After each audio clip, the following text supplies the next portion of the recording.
Merci de nous suivre, c'est l'heure de l'invité. Je reçois pour vous aujourd'hui M. Stanislas Zézé, président directeur général de Bloomfield Investment, agence de notation.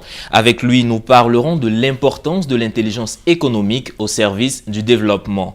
M. Stanislas Zézé, merci d'avoir accepté notre invitation. Merci, bonjour. Alors, d'entrée de jeu, Bloomfield Investment, c'est quoi une agence de notation? C'est quoi Bloomfield Investment? Bloomfield est la première agence de notation financière d'Afrique francophone. Le rôle d'une agence de notation financière, c'est d'établir ce qu'on appelle la qualité de crédit d'un emprunteur. C'est-à-dire établir sa capacité, sa volonté à faire face à ses obligations financières à court, moyen et long terme. D'accord. Et aujourd'hui, vous qui travaillez dans l'intelligence économique, comment est-ce qu'on peut définir l'intelligence économique? Écoutez, l'intelligence économique, c'est un nombre de paramètres économiques, de paramètres qualitatifs et quantitatifs économiques, sociaux, politiques, culturels, qui permettent d'établir une cartographie de risques. Et cette cartographie de risques sert d'aide à la décision.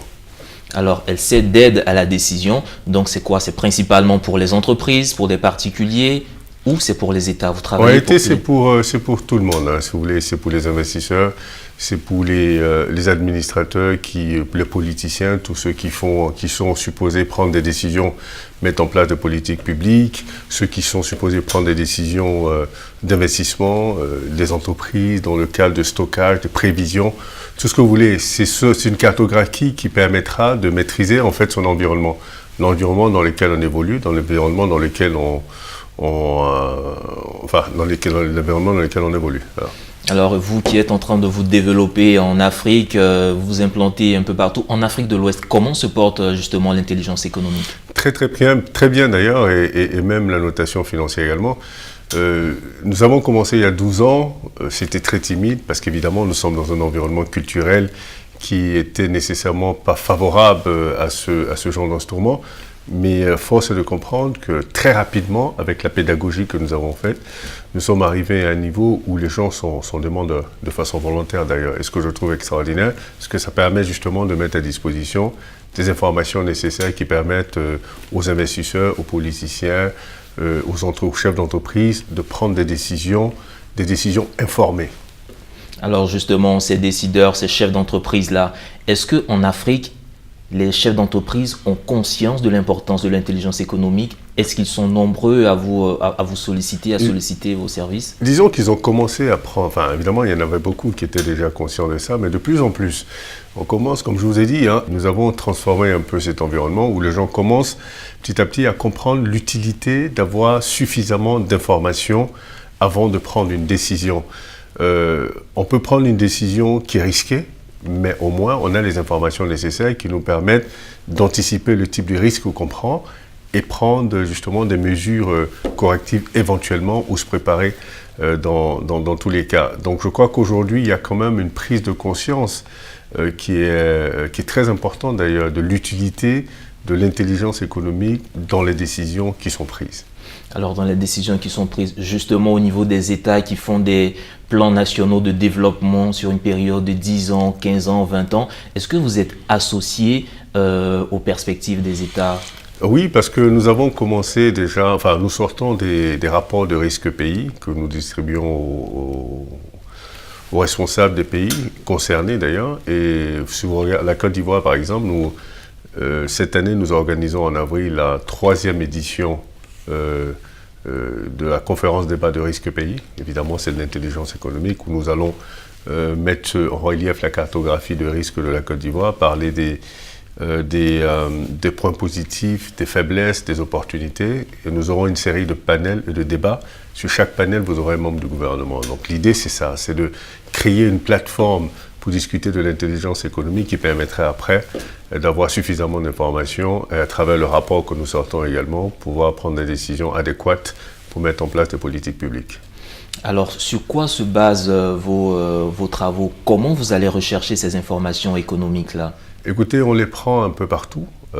C'est aussi à travers des entretiens, à travers des rencontres, de la documentation que nous prenons de part et là, et nous analysons selon une méthodologie bien définie, une méthodologie économique bien définie. Nous retraitons les informations que nous avons pour sortir des rapports. Ça peut être des rapports sectoriels, des rapports de risque pays, donc de risque sectoriel, de risque pays. Nous avons créé des indices. Par exemple, nous avons créé un indice pour évaluer la performance du secteur privé. Nous faisons des études d'impact. Donc nous avons toutes ces analyses-là disponibles qui permettent justement de prendre ces décisions-là au moment adéquat. Alors ces indices-là, le doing business, vous allez dans ce sens?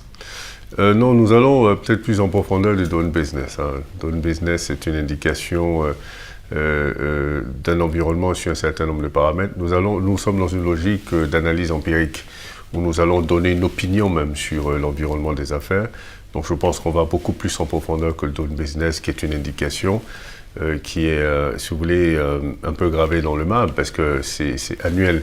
Nous, non seulement nous faisons cette analyse empirique, mais en plus nous faisons un suivi parce qu'évidemment les informations et l'évolution du risque n'est pas gravé dans le marbre, c'est pas statique, c'est en permanence en mouvement.